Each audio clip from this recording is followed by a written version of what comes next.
by Shivam Suman.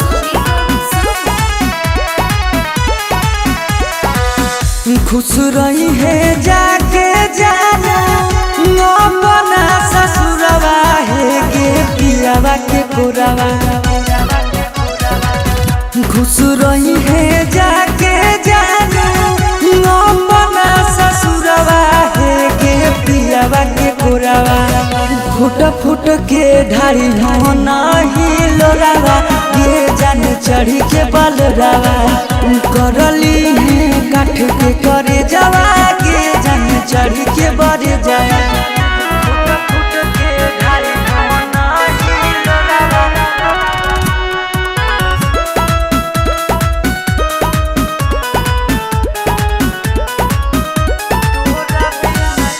तोरा बिना कैसे जियबो बचल मरिया गे काढ़ी के करे जवा ले ले जई हो ससुरारिया गे।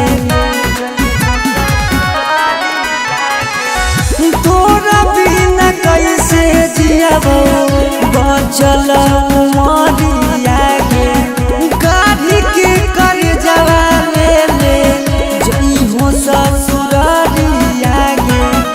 बन के परछाई मिले अइबो तोर ससुरवा गे जान 3 बजे भोरवा।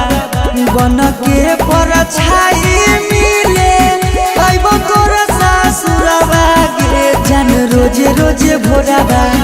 फुट फुट के ढारी हो नहीं लोरावा गे जान चढ़ी के बलरावा। करली है काठ के करे जावा गे जान चढ़ी के बड़े जावा।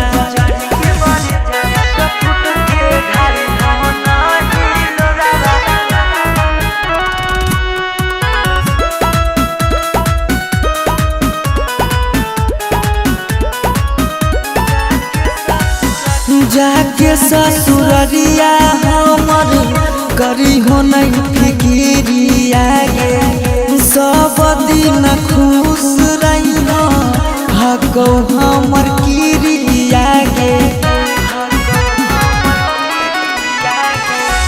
जाके ससुररिया हमर करी हो नहीं फिकिरिया गे सब दिन खुश रही हो हको हमर किरिया गे।